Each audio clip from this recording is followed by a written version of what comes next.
Hello student, आज हम देखने वाले हैं राशियों की तुलना में प्रश्नावली 7.3। इसमें देखने वाले हम लोग किस्त योजना।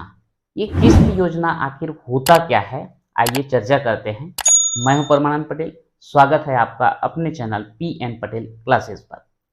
तो आइए एक एग्जाम्पल के द्वारा जो है किस्त योजना को समझने का प्रयास करते हैं। मान लीजिए आपको जो है एक बाइक खरीदना है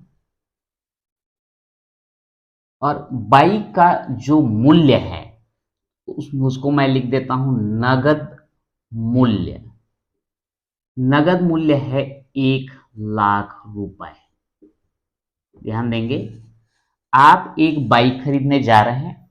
बाइक का जो कीमत है, केस प्राइस बोलो या फिर नगद मूल्य बोलो, वो है 1,00,000 रुपए। और हमारे पास यदि 1,00,000 रुपए हैं तो अच्छी बात है, आप 1,00,000 रुपए दीजिए और बाइक जो है खरीद करके ले आइए। लेकिन यदि हमारे पास जो है 1,00,000 रुपया नहीं है, फिलहाल हमारे पास है 50,000 रुपए। तो 50,000 रुपए है तो आप 50,000 रुपए को जमा कर दीजिए और बाइक ले आइए। तो ये जो हम 50,000 रुपए जमा करते हैं ये कहलाता है आपका डाउन पेमेंट, या फिर इसको हम लोग बोलते हैं तत्काल नगद भुगतान। क्या बोलते हैं इसको? तत्काल नगद भुगतान। यानी कि आप 50,000 रुपए डाउन पेमेंट दे करके आप उस बाइक को, मोटरसाइकिल को लेकर के आ रहे हैं। तो अब जो है शेष रकम कितना बचा जिसको आपको उस दुकानदार को देना है, तो 1,00,000 में 50,000 को माइनस कर दीजिए। तो अब कितना बच गया? 50,000 रुपए बच गया। अब इसको जो है 5 किस्त में बांट देता है। कितने में बांट दिया? 5 किस्त। बचा कितना है? 50,000। 5 किस्त में बांट दिया, या फिर मैं इसको ऐसा भी लिख सकता हूं, किस्तों की संख्या। क्या लिख सकता हूं इसको? किस्तों की संख्या।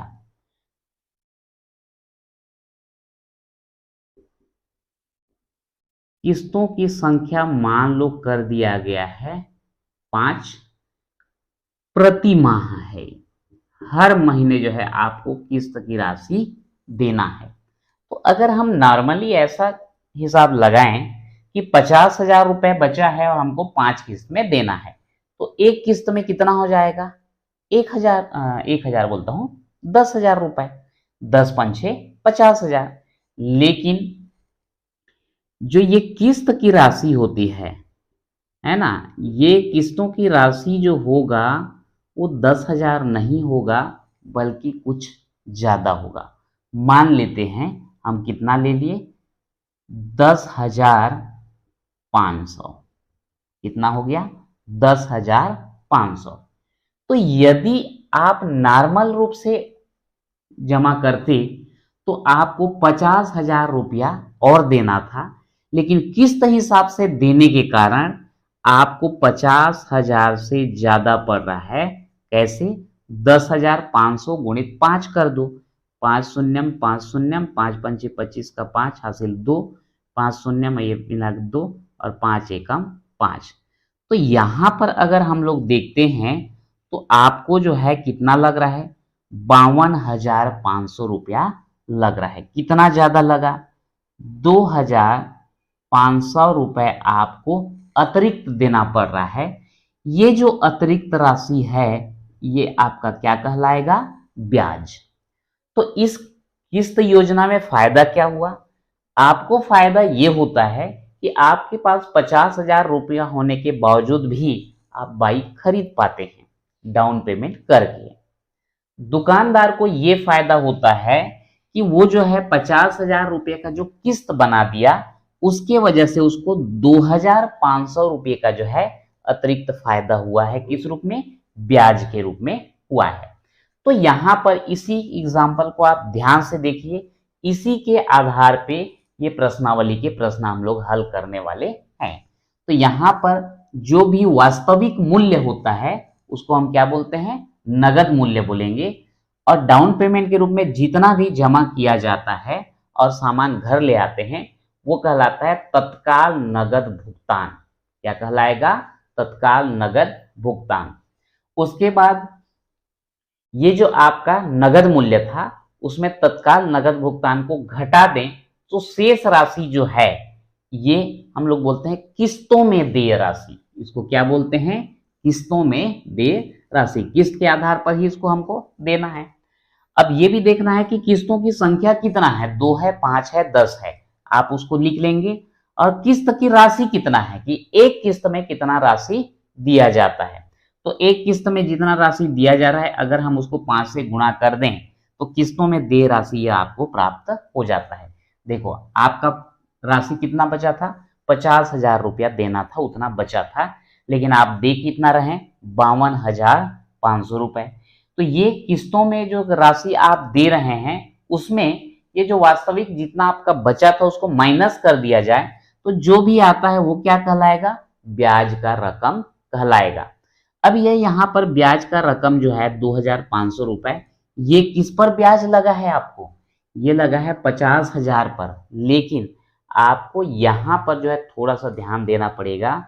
हम इसमें जो है मूलधन जो निकालते हैं ये 50,000 जो है पूरे 5 महीने के लिए नहीं था, पहले महीने के लिए कितना था, 50,000 रुपए था।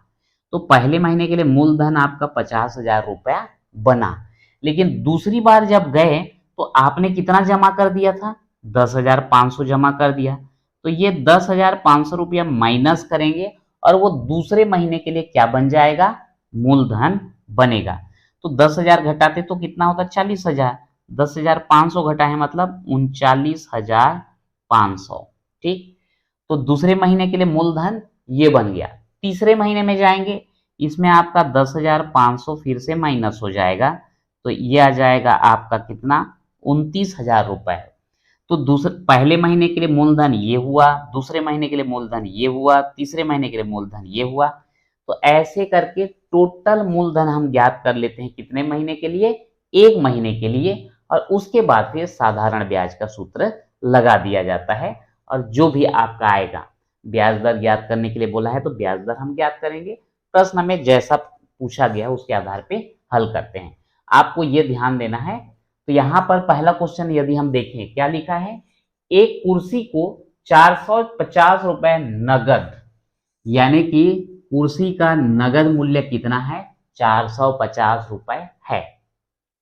एक कुर्सी को 450 रुपए नगद अथवा 210 रुपये तत्काल नगद भुगतान।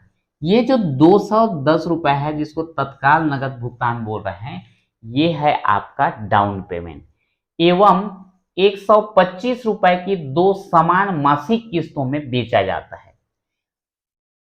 पहला ऑप्शन तो ये है कि आप सीधा सीधा 450 रुपए देकर के कुर्सी खरीद लो।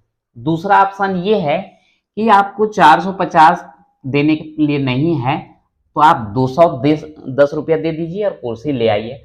शेष राशि जो बचेगा, ये 450 में आपका 210 तो दे दिए तुरंत, तो बचा कितना, ये आपका हो गया 240 रुपए। 240 रुपये आपका बच गया। ये 240 रुपया को क्या करेगा, 2 किस्तों में बांटेगा। लेकिन एक किस्त में यहां पर हम देखें तो हमारे अनुसार किस्त कितना आना चाहिए, 120, लेकिन ये लेता है कितना, 125। तो 125 का 2 किस्त अगर लेगा तो टोटल हमको कितना देना पड़ेगा, 250 रुपए देना पड़ेगा, जबकि बचा कितना था, 240 रुपया। तो इस कंडीशन में आपका ब्याज कितना रुपया बन गया, 10 रुपया ब्याज बन जाता है, क्योंकि 240 देना था लेकिन हमको देना कितना पड़ रहा है, 250 देना पड़ रहा है। तो कितना रुपया ब्याज हुआ, 10 रुपया ब्याज हो गया। किस्त योजना में लिए गए ब्याज की दर ज्ञात कीजिए। तो आइए इसको जो है पूरा का पूरा हल करके देखते हैं। किस्त योजना में हमेशा उस वस्तु का जितना मूल्य होता है उससे ज्यादा रुपया हमें दुकानदार को देना होता है, और वही जो अतिरिक्त राशि देते हैं, है ना, वही क्या कहलाता है, ब्याज कहलाता है। तो इसमें मूलधन हम कैसे निकालते हैं उसके बारे में भी हम चर्चा करेंगे। तो यहां पर देखते हैं पहला 450 रुपये नगद मूल्य। तो यहां पर लिख देंगे कुर्सी का नगद मूल्य बराबर 450 रुपए। 210 क्या है? तत्काल नगद भुगतान यानी कि डाउन पेमेंट। तो यहां लिख देंगे तत्काल नगद भुगतान कितना हो गया? 210 रुपए एवं 125 रुपये के दो समान किस्त बोल रहा है। तो यहां पर मैं लिख देता हूं किस्तों में देय राशि, किस्तों में देय राशि। ध्यान देंगे मूल्य कितना है आपका? 450। आप दे कितना चुके हैं? 210। शेष राशि कितना बचा? आप घटा दीजिए, 0 में 0 घटाएंगे 0, और ये 5 में 1 घटाएंगे तो आएगा 4, और 4 में 2 घटाएंगे तो 2, यानी कि 450 रुपए मूल्य था, 210 रुपये आपने दे दिया, तो किस्त में आपको और कितना देना है? 240 रुपए देना है। अब यहां पर लिखेंगे किस्तों की संख्या, किस्तों की संख्या ये है 2, और किस्तों की राशि, प्रत्येक किस्त की राशि बोल देता हूं, प्रत्येक किस्त की राशि कितना है? 125 रुपए। तो चूंकि हमको कितने किस्त में देना है? 2 किस्त में देना है। एक किस्त का कितना है? 125, तो 2 किस्त का कितना हो जाएगा?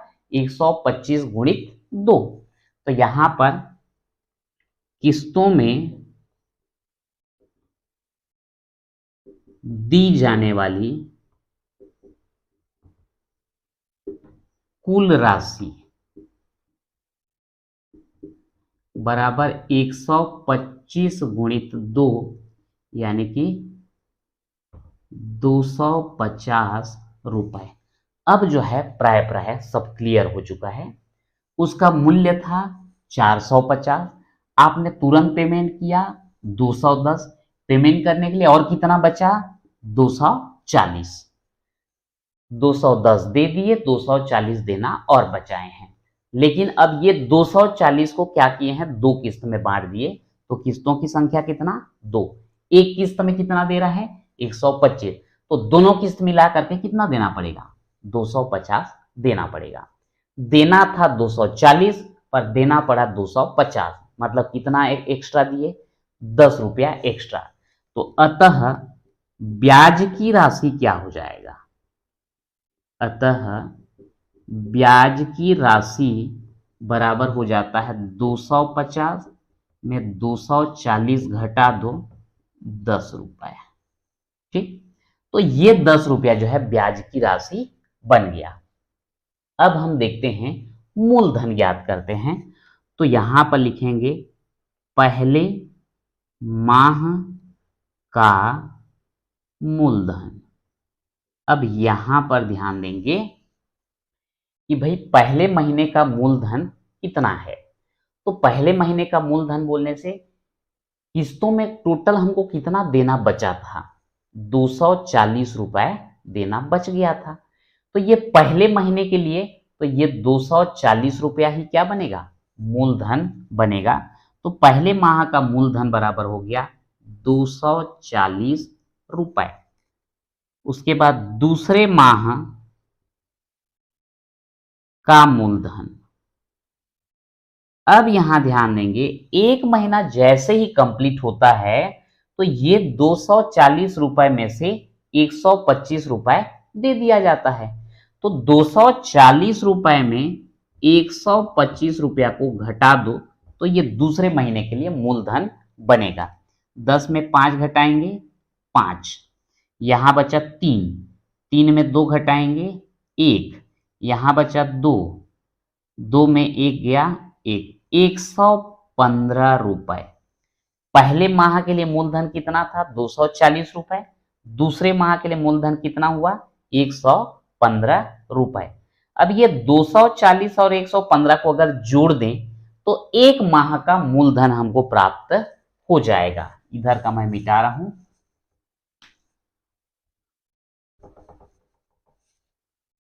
तो यहां पर लिखेंगे एक माह का मूलधन बराबर 240 धन 115। ये हो गया आपका 0 और 5 का 5, 4 और 1 5, 2 और 1 3, 355 रुपए एक माह के लिए मूलधन हो जाता है। तो एक माह का मूलधन कितना हो गया? 355 रुपए।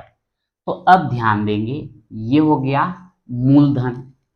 दर कितना? तो यहां लिख लेंगे माना दर 8% वार्षिक है। मूलधन हो गया, दर हो गया। और समय अगर हम लोग देखें तो एक माह का मूलधन ले रहे हैं, यानी कि एक माह हुआ समय, तो इसको वर्ष में बदलेंगे तो क्या हो जाएगा? 1/12 वर्ष। माह को वर्ष में बदलने के लिए 12 से भाग देना पड़ता है। तो अब देखिए, मूलधन हो गया, दर हो गया, समय हो गया। तो अब हम क्या कर लेंगे? आप यहां पर जो है साधारण ब्याज का सूत्र लगा देंगे। ब्याज हम नीचे जो है लिख रखे थे, ब्याज कितना प्राप्त हुआ हमको? 10 रुपए। तो यहां पर लिख देंगे अब ब्याज बराबर 10 रुपए हमको मिला था।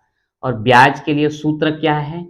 मूलधन गुणित दर गुणित समय बटे 100 बराबर इधर है 10। तो ये आपका मूलधन कितना? 355। दर कितना? माने हैं 8%। समय कितना? 1/12। और पूरे का बटे कितना? 100 बराबर कितना? 10। तो ये आर को आप इधर रखिए और 100 और 12 को उधर ले जाइए। तो ये हो जाएगा 10 गुणित 100 गुणित 12 और पूरे के बटे में कितना आ जाएगा? 355। अब कटेगा तो कटा दीजिए। 5 से कटेगा, 5 दूनी 10 और ये हो जाएगा 5 सत्ते 35 और 5 एकम 5। अब थोड़ा सा कैलकुलेशन का मामला तो रहेगा। आर बराबर ये हो गया 12 दूनी 24 और 100 से गुणा करेंगे तो 2400 बटे 71। ये आ जाता है आपका 33.8% वार्षिक। तो यहां पर बोला गया है किस्त योजना में लिए गए ब्याज की दर ज्ञात कीजिए। तो किस्त योजना में ब्याज का दर कितना मिल रहा है हमको? 33.8% वार्षिक मिल रहा है। दूसरा क्वेश्चन लेते हैं। एक टीवी स्टैंड 3000 रुपए नगद पर बेचा जाता है, यानी कि नगद मूल्य कितना हो गया? 3000 रुपए। पहला ऑप्शन ये है कि आप 3000 रुपए दीजिए और टीवी स्टैंड ले जाइए। दूसरा ऑप्शन, अथवा 6000 रुपए तत्काल नगद भुगतान, 6000 बोलता हूं 600 रुपए, 600 रुपए तत्काल नगद भुगतान तथा 1250 रुपए प्रति माह 2 किस्तों पर उपलब्ध है। किस्त योजना में लिए गए ब्याज की दर ज्ञात कीजिए। सेम पहला क्वेश्चन के जैसा ही है। पहला ऑप्शन ये है कि आप 3000 रुपए दीजिए और टीवी स्टैंड ले जाइए। दूसरा ऑप्शन ये है कि 600 रुपये पहले दीजिए और 1250 रुपये की 2 किस्त बना करके दे दीजिए। तो 1250 की 2 किस्त बनाएंगे तो हमको महंगा पड़ेगा, यानी कि ब्याज देना पड़ेगा। आइए देखते हैं कैसे हल करेंगे। टीवी स्टैंड का नगद मूल्य 3000 रुपए, तत्काल नगद भुगतान कितना? 600। यहां पर जो है मैं गड़बड़ लिख दिया हूं भाई। तत्काल नगद भुगतान कितना है? 600 रुपए। किस्तों में देय राशि यहां पर हमको लिखना पड़ेगा कि उसका जो है नगद मूल्य है कितना 3000, आप तुरंत जो है तत्काल कितना दे दिए 600, तो किस्तों में जो राशि देना है वो कितना हो जाएगा 2400 रुपए। मतलब पहला 600 दे दिए और 2400 आपको और देने हैं। तो इसके लिए जो है 2 किस्त बना दिया, किस्तों की संख्या कितना हो गया 2। अब 2 किस्त में हमारे अनुसार कितना किस्त आना चाहिए 1200 रुपए, लेकिन इसके अनुसार प्रत्येक किस्त की राशि कितना बना दिया 1250 रुपए। तो आपको देना था 2400 रुपए, लेकिन 1250 का 2 किस्त दोगे तो 2500 देना पड़ेगा। लिख दिया किस्तों में दी जाने वाली कुल राशि 2500। अब देखिए 3000 मूल्य, 600 रुपए दे दिए, 2400 रुपया देना बचा है। वो 2400 के लिए वो किस्त बनाया कितने का 1250 का, तो आपको कितना देना पड़ गया 2500। तो 2400 देना था, लेकिन 2500 देना पड़ रहा है, तो कितना अतिरिक्त पड़ा 100 रुपए, वही ब्याज है। तो यहां पर लिखेंगे अतः ब्याज की राशि 2500 में 2400 को घटा दो, कितना आ गया 100 रुपए। आप गणित के मेथड से नहीं, थोड़ा सा व्यवहारिक में इसको समझने का प्रयास कीजिए। टोटल था 3000, 600 रुपए दे दिए, 2400 रुपया देना बच गया। इसको 2 किस्त बनाया, हमारे अनुसार 1200 किस्त बनना चाहिए, लेकिन उससे दुकानदार को फायदा नहीं है, इसीलिए उसने किस्त बनाया 1250 रुपए। तो हम 2 किस्त में कितना राशि दे चुके होंगे 2500, देना था 2400, देना पड़ा 2500, कितना महंगा पड़ा 100 रुपए, वही 100 रुपए उसका क्या बनेगा ब्याज बनेगा। अब इसके बाद देखते हैं पहले माह का मूलधन। तो पहले माह का मूलधन कौन सा बनेगा, ये 3000 में 600 देने के बाद जो बचा है 2400, वो पूरा का पूरा पहले महीने के लिए क्या बनेगा मूलधन बनेगा। अब एक महीना कंप्लीट हो गया, तो इसमें से जो है 1250 रुपया वो दे दिया, तो दूसरे महीने के लिए 2400 में 1250 घटा देंगे, कितना बचेगा 1150 रुपए। तो ये पहले माह का मूलधन बनता है 2400, दूसरे माह का मूलधन कितना बनता है 1150। तो एक माह का कुल मूलधन कितना बनेगा हम दोनों को यहां पर जोड़ लेंगे। ठीक है, मैं यहां तक मिटा रहा हूं इसको। तो यहां पर लिख देंगे एक माह का मूलधन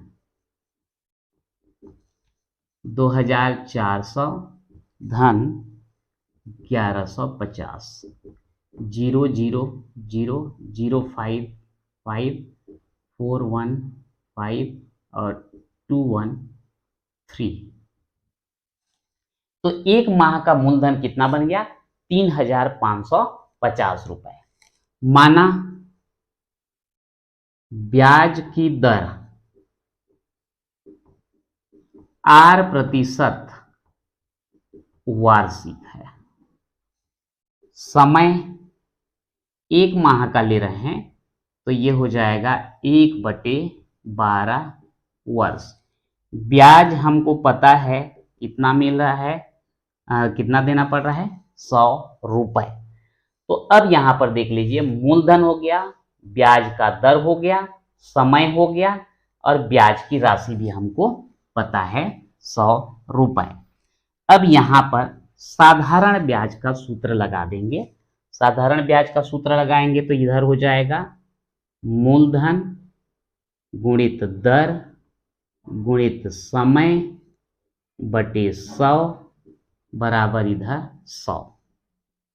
ये 100 को उधर ले जाइए, एक स्टेप और लिख देता हूं, मूलधन गुणित दर गुणित समय बराबर 100 गुणित 100।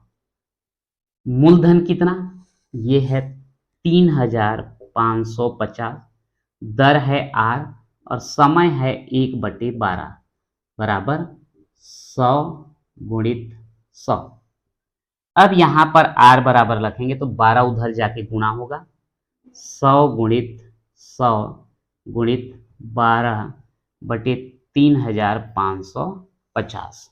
जितना कटेगा आप कटा दीजिए, ये कट गया, ये कट गया, 5 दूनी 10, 5 सत्ते 35, 5 एकम 5, तो यहाँ पर अगर देखें तो r बराबर कितना, 12 दूनी 24 और 100 से गुणा करेंगे तो 2400 बटे